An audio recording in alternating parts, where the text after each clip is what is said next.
안녕하세요. 방금 소개받은 KT에서 소상공인 사업을 담당하고 있는 홍재상입니다. 반갑습니다. 지금부터 디지코 KT가 만들어가는 소상공인의 디지털 전환에 대해서 말씀드리겠습니다. 그럼 먼저 디지코 KT에 대해서 간단히 설명을 드려야 될 것 같은데요. KT는 여러분들이 잘 알고 계시다시피 1885년 한성정보총국을 시작으로 137년 정도 되는 오랜 세월 동안 대한민국의 통신 기업으로 국민들의 삶의 변화와 산업 발전을 통신 인프라를 기반으로 견인해 왔습니다. 근데 최근 한 10여 년 안 된 것 같아요. 이제 생활이나 산업 전반에 디지털화가 가속화되면서 통신 비즈니스만으로는 국민들의 생활이나 아니면 다른 산업의 혁신을 견인하는데 한계에 다다랐고, 기업의 저희 성장뿐 아니라 그런 부분이 있어서 저희가 2020년부터 디지코 KT라는 슬로건으로 기존의 이제 통신기업 텔코 KT에서 디지털 플랫폼 기업 KT로 진화해 나가고자 노력을 하고 있습니다.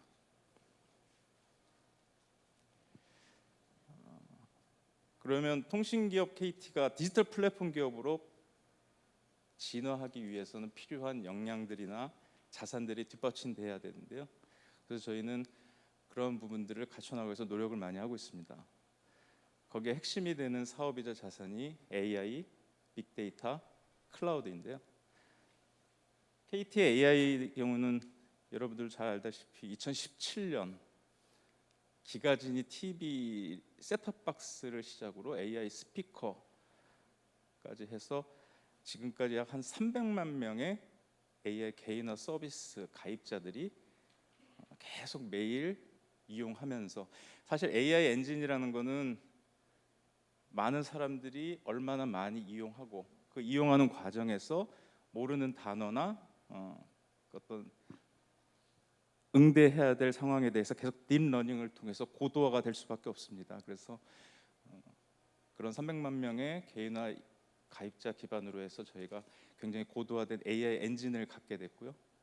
그러한 엔진을 기반으로 해서 AI 호텔, 그리고 잠시 뒤에 설명드릴 AI CC, 즉 AI 기반의 콜센터 서비스까지 서비스 영역을 확장하고 있습니다. 그리고 더 나아가 최근 화두가 되고 있는 그 초거대 AI를 좀 구축하기 위해서 그 AI GPU도 거의 국내 탑 클래스 수준으로 투자를 하고 계속 확보를 해 나가고 있습니다. 아까 말씀드린 빅데이터의 경우에는 5,800만 명 정도 되는 통신과 미디어 가입자의 대규모의 그 가입자에서 추출된, 제가 알기로 한 20페타바이트 정도 되는 빅데이터를 갖고 있기 때문에 거기서 그런 빅데이터를 기반으로 굉장히 다양하고 디테일한 데이터 분석을 통해 유용한 정보를 제공하고 있습니다. 그리고 마지막으로 클라우드는 최근 지난 4월 1일 KT 클라우드라는 사명으로 별도로 이제 법인을 설립했고, 14개의 국내 최대 규모의 데이터 센터, 그다음에 IDC MS 국내 1위의 그걸 기반으로 해서 앞으로는 작년 말에 출시한 하이퍼 AI 컴퓨팅을 시작으로 해서 저희가 하드웨어와 소프트웨어를 동시에 제공하는 그런 클라우드 AI 풀스택 사업자로 진화를 해 나갈 예정입니다. 이러한 자산과 역량을 기반으로 기존의 개인과 홈 기반의 B2C 중심의 사업 타겟에서 이제 소상공인을 포함한 B2B 중심으로 사업을 해 나갈 예정이고요. 그래서 오늘 그런 디지코 KT가 소상공인 디지털 전환을 어떻게 하고 있는지에 대해서 AI 기반의 AI 통합비서, 그리고 빅데이터 기반의 잘 나가게, 그리고 AI 서빙 로봇, 이 세 개의 서비스를 중심으로 저희가 소상공인들에게 어떻게 디지털 전환을 도움을 드리고 있는지 간단히 소개해드리겠습니다. 그 매장에 고객이 유입되는 경로를 보면 직접 내방, 그다음 온라인, 그다음에 이제 유선 전화, 크게 세 가지로 구분할 수 있는데요. 코로나 이후에 온라인을 통한 유입 비중이 크게 급증한 건 사실입니다. 그래서 제가 소상공인분들 얘기를 들어봐도 거의 여러분들이 잘 아시는 온라인 플랫폼 기반으로 한 예약과 그런 것들에 대한 그 타겟 마케팅에 굉장히 관심을 많이 갖고 있는데요. 근데 그럼에도 불구하고 온라인으로 확인할 수 없는 정보들, 예를 들어서 지금 저 매장에 가면 내가 바로 이용할 수 있나? 웨이팅 시간은 얼마나 되나? 그 매장 주변에 내가 주차는 할 수 있나? 등등의 이유 때문에 여전히 30% 이상은 유선 통화를 통해서 매장에 전화가 유입되고 있습니다. 근데 점심시간 같이 굉장히 바쁜 시간, 그리고 네일샵이나 미용실에서 시술을 하고 있는 동안 걸려오는 전화에 대해서 굉장히 업주분들은 부담을 느낄 수밖에 없고요. 그리고 본인이 영업하지 않는 시간대에 걸려오는 전화에 대해서도 어떻게든 그 전화를 이 어려운 코로나 시국에 한 명의 고객이라도 잡아야 되는데, 그런 고민들이 있는 걸 저희가 해결하고자 작년 10월에 아까 말씀드린 기가진이와 동일한 AI 엔진 기반으로 보이스봇이 고객의 인이콜이 오면 고객이 얘기하는 내용을 알아서 스스로 인식하고 매장 정보, 예약 및 주문 접수, 그리고 나중에 음성 메모를 남기는 형태를 알아서 진행을 하게 되는 서비스입니다. 그리고 업주는 나중에 AI 통합비서 앱을 통해서 AI 통합비서가 어떤 고객들에게 어떠한 대응을 응대를 했는지 이력을 확인하고 관리할 수 있도록 도움을 줍니다.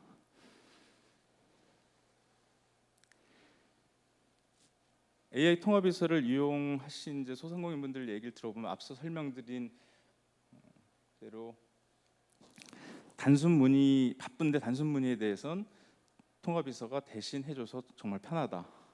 그리고 내가 시술하고 있는 동안 고객들 전화 응대를 해줘서 좋다. 그리고 고객이 몰리는 시간에 온 전화 이력을 나중에 확인해서 대응할 수 있도록 좋다. 그래서 상당히 많은 분들이 긍정적으로 얘기를 해주시고 있고요.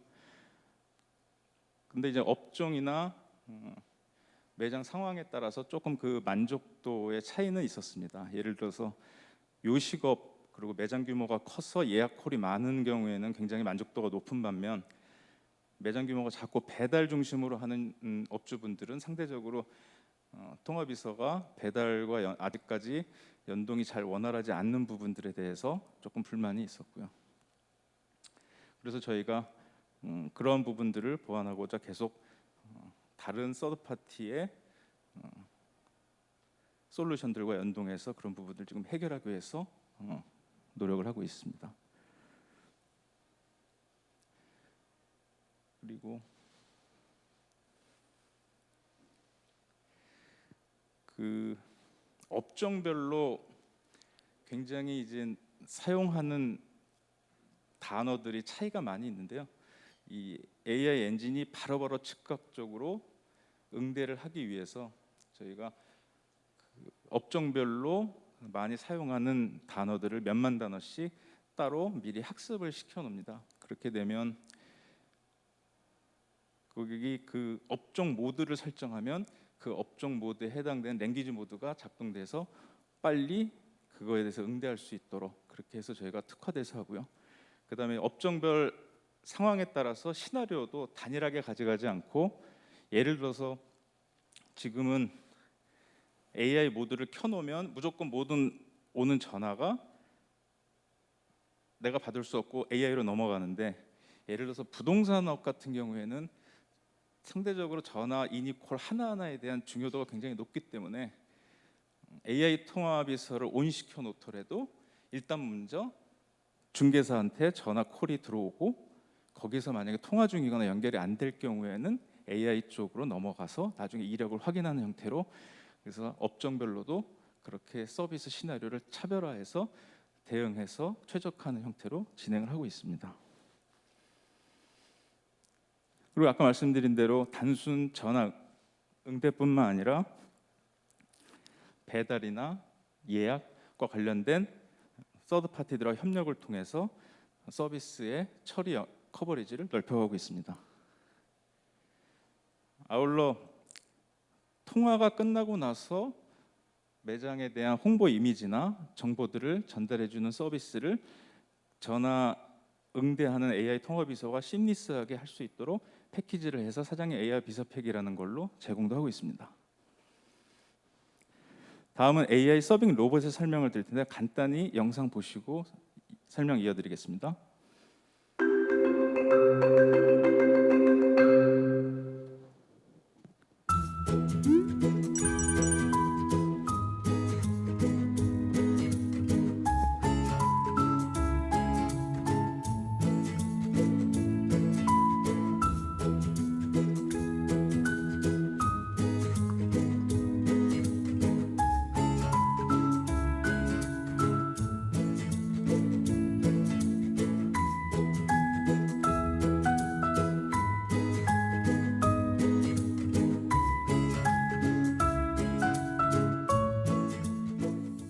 TV를 보다 보니까 요즘 서빙 로봇을 이용하는 가게들이 많아지고 있더라고요. 가게를 운영하면서 직원들이 단순 노동에 지쳐하는 걸 보면서 로봇을 한 대 들이면 어떨까 생각을 하고 있던 와중에 저희 매장을 담당하고 있는 KT 직원분의 컨설팅을 받아서 로봇을 도입하게 되었습니다. 가장 중요하게 생각했던 부분이 안정성이었어요. 메뉴 특성상 육수가 제공되는데 국물이 흐르면 정말 난감하잖아요. 그런데 한 방울의 흘림도 없이 안정적으로 테이블까지 운행하는 걸 보고 만족했어요.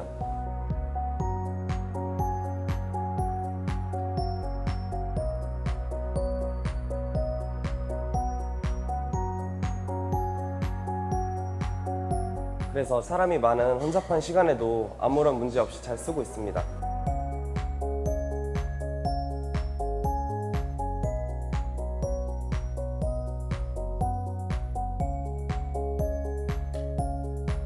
바쁘다 보면 물티슈나 반찬의 추가 요청도 제대로 못 응대하는 경우가 많았는데 로봇이 순회하면서 해당 용품들을 제공해주니 고객들도 신기해하면서도 만족하시는 것 같아요. 솔직히 처음에는 KT가 로봇을 판매한다는 게 의외였는데 알아보다 보니 로봇을 활용함에 있어 통신이 되게 중요한 부분을 차지하고 있다는 걸 알게 되었고 로봇이 또 국내 생산이라는 점이 매력적으로 다가왔습니다. 이 두 가지를 생각했을 때 KT가 답이었습니다. 요즘 코로나가 장기화되면서 손님들이 접촉을 꺼려 하시는데 저희 매장 같은 경우는 서빙 로봇을 활용해서 서비스를 해드리니까 손님들이 더 좋아하시는 것 같아요. 서빙 로봇에 관심 있으시다면 추천드립니다. 예, 좀 전에 화면에서 보신 로봇은 실리콘밸리 소재의 베어 로보틱스라는 중소업체의 제품인데요. 국내 최초로 저희 KT하고 중소 상생 로봇 통신 서비스의 하나의 사례입니다. 처음에 이제 왜 로봇하고 KT하고 어떤 관계가 있지 하는데 로봇차 자체가 제작돼서 나오면 여러분들이 갖고 계신 스마트폰하고 동일합니다. 통신 모듈하고 연결이 되지 않으면 매장 안에 맵을 인식해서 그 통신 모듈의 신호에 따라서 움직여야 되기 때문에 단순 홀 서빙을 하기 위한 움직임도 통신 모듈이 없으면 안 되고요. 또 이따 설명드리겠지만 더 나아가서 키오스크라든지 테이블 오더, 포스 등 매장 안에 여러 솔루션들하고 연동하기 위해서 통신 모듈이 필요합니다. 그래서 KT가 그런 부분에서 통신 모듈이 들어가는 부분도 있고 그거보다 더 큰 역할을 하고 있다고 생각되는 것은 로봇 제작 업체의 경우에 아무래도 중소기업이다 보니까 생산 기술은 있는데 이거에 대한 물류나 AS 그런 부분들에 대해서 여력이 사실 안 되고 가격을 인하하려면 대량 생산을 해야 되는데 판매가 불확실한 상황에서 그렇게 함부로 재고 부담을 안고 생산을 하기가 굉장히 부담스러운 상황이죠. 그리고 소상공인 업주분들도 사실 최근에는 뭐 시급 1만 원을 줘도 알바를 구하기가 굉장히 어려운 상황에서 구인난에 굉장히 힘들어하시고 그리고 이거를 구입하고 싶어도 품질이나 AS 측면에서 약간 신뢰적인 측면에서도 좀 부담스러운 상황에서 저희 KT는 KT가 갖고 있는 기존의 통신 사업을 하면서의 노하우인 물류나 고객 응대 AS에 대한 걸 저희가 대신 청약부터 대신 그걸 수령하게 되고요. 저희가 물량 개런티를 통해서 가격도 인하하고 그런 걸 통해서 국내의 로봇 생태계에 있어서 어떤 브릿지 역할을 한다고 볼 수 있습니다. 그리고 아까 말씀드린 부분에서 좀 부연해서 이게 과연 서빙 로봇이라는 것이 고용 시장에 있어서 경쟁자냐라는 시각을 혹시 가지실 수 있는데요. 작년에 그 대한민국의 대표적인 구인 구직 매칭 플랫폼 업체에서 알바생들을 대상으로 설문조사를 했습니다. 과연 그 무인 기기, 키오스크나 저희 서빙 로봇 같은 거에 대해서 알바생들은 어떻게 생각하냐. 근데 70% 이상이 굉장히 좋다. 어떤 고객과의 불필요한 감정적 소비를 좀 대신 줄여주고 단순한 업무에서 서빙 로봇이 같이 해줌으로써 굉장히 효율도 높고 그리고 실질적으로 그래서 어떻게 보면 고용 시장에 이 서빙 로봇은 협력자의 관계로서 계속 같이 갈 수 있다고 생각됩니다. 그리고 말씀드린 대로 단순 홀 서빙뿐만 아니라 키오스크나 포스기 등등 다양한 홀 전체에 관련된 솔루션과 연동을 통해서 AI 서빙 로봇은 홀 매니저 플랫폼으로서 확대돼 나갈 예정입니다. 다음 마지막으로 저희 KT가 보유한 데이터, 공공 데이터, 카드사 데이터들을 아울러서 다양한 빅데이터를 통해서 소상공인들이 장사하는 데 도움이 되는 정보를 제공하는 잘나가기 서비스에 대해서 설명드리겠습니다. 잘나가기 서비스는 건물 단위 그리고 통신 기지국 단위의 분석을 통해서 굉장히 디테일하게 가게 주변의 인구에 대한 정보를 분석을 할 수 있습니다. 그래서 그걸 통해서 화면에 보시다시피 시계열적으로 유동인구 추이가 어떻고 그다음에 이게 직장 인구인지 내 가게 주변에 아니면 배우지의 대단히 아파트 단지를 통한 거주 인구인지 아니면 단순 이동 인구인지 등에 대해 성격을 구분해서 소상공인이 내가 어떤 형태로 내 가게에 매출을 올리기 위해서 메뉴나 아니면 전체 영업 시간이나 그런 것들을 어떻게 대응하면 되는 인사이트를 잘나가기를 통해서 얻고 계십니다. 또한 매출 데이터를 분석해서 지역별 업종별로 주변의 인구들의 소비 형태가 소비 매출이 어떤 형태로 일어나는지도 정보를 제공하고 있습니다. 그리고 요식업의 경우 배달이 굉장히 중요한데요. 오늘 배달의 민족에도 하셨지만 흔히 말하는 깃발을 꽂는 것을 굉장히 중요시하는데 깃발을 많이 꽂을수록 매출이 오르기 때문에 근데 사실 정확하게 어떤 스팟에 깃발을 꽂는지에 따라서 그 광고 효율이 굉장히 틀려집니다. 근데 저희는 특정 배달 앱이 아니라 국내 모든 배달 트래픽을 분석을 해서 그 각각의 스팟별로 배달 수요를 정확하게 제공하기 때문에 업주분들 입장에서는 내가 어디다가 깃발을 꽂아서 광고를 하면 효율이 높을지 매출을 극대화시킬 수에 대해서 정확하게 알 수 있게 되어 있습니다. 이 외에도 여러 가지 소상공인들 간의 정보를 공유하고 필요한 사항들을 즉시성 있게 알려주는 형태를 가고 있고요. 아까 말씀드린 서비스 외에 올해 또 여러 가지 다양한 형태의 추가적인 분석 데이터를 통해 매출을 올리고 비용을 절감해주는 형태로 지원을 할 예정입니다. 그래서 여기 몇 가지 예시를 들었지만 실제 잘나가기 서비스를 통해서 매출이 오르고 비용이 절감됐다고 저에게 얘기해 주신 소상공인이 굉장히 많은 상황입니다. 이제까지 디지코 KT가 소상공인 디지털 전환에 어떤 형태로 저희가 하고 있는지에 대해서 간단히 설명드렸는데요. 앞으로 또 디지코 KT가 만들어낼 디지털 전환을 한마디로 요약드리면 개별 서비스보다는 전후방 서비스의 연동 그리고 타 솔루션과의 융합 그리고 KT 단독이 아닌 중소 소상공인들과의 협업 기반으로 소상공인 DX 플랫폼을 확장해 나갈 계획입니다. 그래서 모쪼록 오늘 이 자리가 기존에도 각 기업들과 소상공인진흥공단과 긴밀하게 협업을 해왔는데 앞으로 좀 더 디테일하고 고도화된 소상공인 디지털 전환을 위한 원팀 2.0이 계속 가속화되기를 기대하겠습니다. 감사합니다.